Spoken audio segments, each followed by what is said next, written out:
Oi, gente! Hoje a gente conversa sobre essa coisa maravilhosa chamada Memórias de um Caçador, do Ivan Turgenev, que foi o primeiro russo a ser traduzido na Europa, e esse livro aqui lhe rendeu um belo tempo na prisão. E pela minha experiência com autores russos ou do leste europeu no geral, se o autor teve os seus rascunhos dos livros tomados de si antes de publicá-los, se ele foi excomungado, se ele foi preso ou se foi exilado pela sua obra, é porque ele fez o negócio direito e a obra dele é muito boa. Tolstói, Dostoiévski, Vassili Grossman, Isaac Babel, toda essa galera aí teve problema com o Estado por causa dos seus livros, e a gente pode também colocar Turgenev nessa listinha. Esse livro foi publicado em 1852 e foi a obra responsável por projetar o Turgenev não só na Rússia, mas sim na Europa como um todo, onde ele foi traduzido para o alemão, para o inglês e para o francês, e projetou não só a obra do Turgenev, mas a literatura russa como um todo. Nesse volume aqui a gente tem 25 narrativas, todas se passando no interior, no campo russo, e tendo como foco a relação entre os proprietários de terra e os seus servos. Inclusive, todas essas narrativas têm um forte amparo na experiência pessoal do Turgenev. Turgenev foi um nobre russo, ele era membro de uma família muito abastada, e existem diversos relatos onde ele se mostra bastante indignado com o tratamento que a sua família destinava aos servos. Os maus tratos aos servos eram, infelizmente, bastante comuns, e o Turgenev retrata isso aqui, retrata essa indignação dele frente a tudo isso. E além disso, o próprio Turgenev era um amante da caça, e as terras da sua família ficavam na região de Oriol, que é onde boa parte dessas narrativas são ambientadas. Então tudo isso daí também contribui para a gente pensar no caráter autobiográfico das narrativas que a gente tem aqui. E analisando as narrativas separadamente, ou até num primeiro olhar mais superficial, parecem se tratar apenas de belas narrativas retratando o amor pelo campo e pelo povo russo, e se fosse só isso já estava bom demais, porque a escrita do Turgenev é uma coisa maravilhosa. Eu vou comentar sobre isso um pouco mais pra frente, mas quando a gente olha a fundo o que tem nessas narrativas aqui, o panorama que elas formam,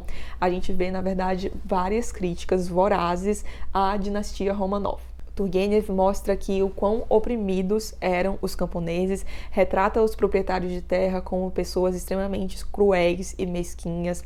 Também tece uma crítica ao clero, que se submetia completamente aos proprietários de terra, e também expõe a corrupção das autoridades do Estado, que aceitavam suborno também por parte dos proprietários de terra. Se já não bastasse as graves denúncias que tem aqui, o Turgenev ainda publica isso não num contexto qualquer. Em 1848 eclode na França a Revolução de 1848. A República é instaurada, bem como o sufrágio universal, e isso tem muito impacto ao redor da Europa como um todo. E nesse cenário super favorável a revoluções de caráter popular, a Rússia se coloca como o agente central da contra-revolução.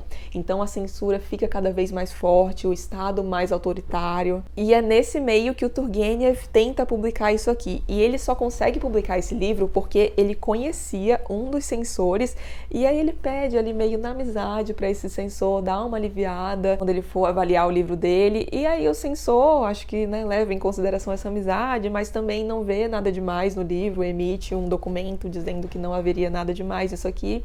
Eis que o livro é publicado, mas um mês depois o Turgenev já é mandado para a prisão por causa desse livro, e depois posteriormente é condenado à prisão domiciliar. Então as autoridades não demoram muito a perceber que foram negligentes em autorizar a publicação desse livro aqui. O censor, inclusive o brother do Turgenev, até perde o emprego, mas o estrago já estava feito. Em um mês, muitas cópias foram vendidas, o livro começou a circular bastante, causar furor nos círculos intelectuais e até mesmo nos círculos não intelectuais, porque o Turgenev aqui está dando voz ao mujik, ao camponês russo. Disse, inclusive, que esse livro aqui foi essencial para a abolição da servidão na Rússia. Inclusive, esse livro é comparado à Cabana do Pai Tomás, nos Estados Unidos, que também teve um papel muito importante na abolição da escravidão. E, gente, que livro é esse? Eu sabia que eu já tinha gostado muito dele. No momento que eu fechei esse livro, eu já fiquei, meu Deus, maravilhoso.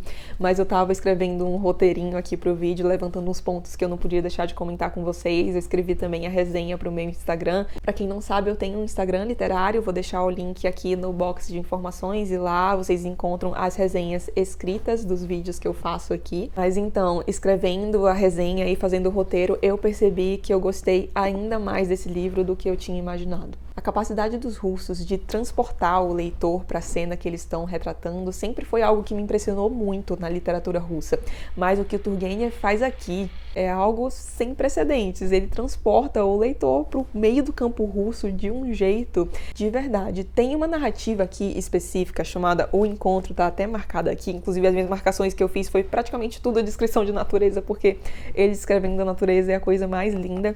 E aí eu não vou ler aqui para vocês porque ela é bem grande, é um parágrafo bem grande e se eu ler só um pouquinho vai matar a beleza dele. Mas ele descreve de um jeito que eu praticamente senti o cheiro do ambiente que ele tá descrevendo, sabe? É uma coisa bizarra. E falando das descrições da natureza que ele faz, gente, é a coisa mais linda. Se existe algum autor que retrata a natureza de forma mais bela que o Turgenev, eu desconheço e ouso dizer que isso nem deve existir. Inclusive, a prosa do Turgenev já era muito reconhecida entre os próprios escritores russos. Muitos falavam que o Turgenev escrevia muito bem. E, gente, pra mim, isso já seria maravilhoso se fosse escrito de forma mais ou menos, sem muito cuidado com a estética, mas o fato do Turgenev se importar tanto com a estética, pra mim veio só arrematar esse livro aqui. É um texto muito bonito, é belo, mas sem aquelas hipérboles todas, sabe? É um texto muito objetivo, uma coisa única, assim, o estilo de escrita dele, eu já tinha lido Rudin, e lá eu fiquei impressionada com a escrita dele, mas aqui eu fiquei mais impressionada ainda. Eu gosto muito de quando o escritor tem esse cuidado com a estética, o que não acontece com certos escritores russos, não é mesmo? Vocês já acham que eu odeio Dostoiévski, eu ainda fico dando essas alfinetadas, mas não, gente, eu não odeio Dostoiévski, gosto de Dostoiévski. Só acho a escrita dele feia, mas o gênio dele compensa. Mas enfim, voltando pra Turgenev, é até difícil selecionar os meus preferidos aqui, porque eu amei praticamente todos, mas eu gostei muito de O Médico do Distrito, também adorei O Prado de Biejin, acho que essa narrativa foi uma das minhas preferidas aqui.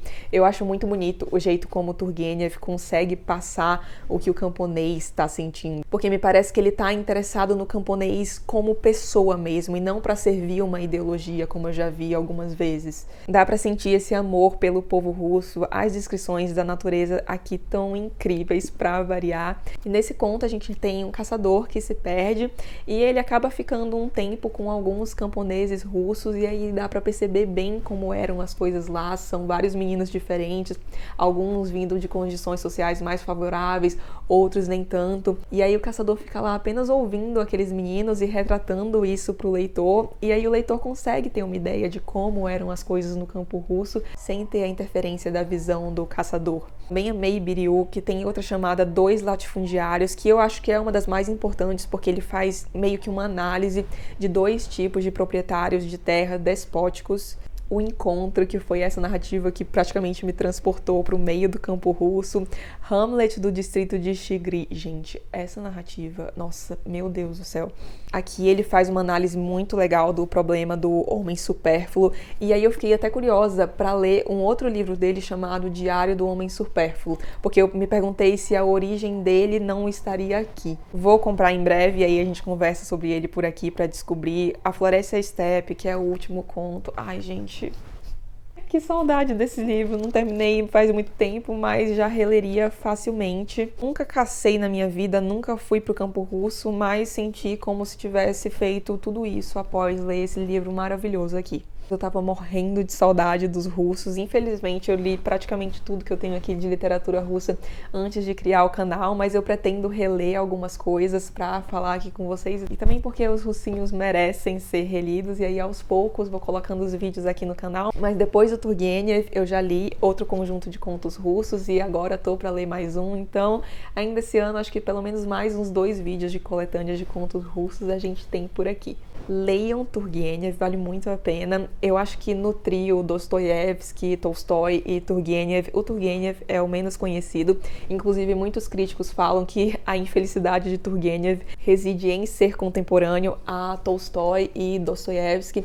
E Tolstói e Dostoiévski eram muito vorazes com as suas obras, faziam críticas bastante escancaradas, eram personalidades um pouco mais polêmicas. E o Turgenev não, ele é um pouco mais brando nas suas críticas, críticas, tem essa narrativa um pouco mais calma, e aí isso pode ter influenciado também para ele não chamar tanta atenção, mas gente, vale muito a pena conhecer esse homem. Se você já leu algo dele e gostou, comenta aqui, eu tô em busca do meu próximo Turgenev. Na verdade eu tô entre Pais e Filhos e Primeiro Amor, mas eu acho que vou de Pais e Filhos, que é a obra-prima dele, né? Mas uma coisa é certa, ainda falaremos muito de Turgenev aqui no canal. Se você gostou do vídeo, não esqueça de deixar um like e de se inscrever no canal, caso não seja inscrito ainda. Um beijo e até o próximo vídeo.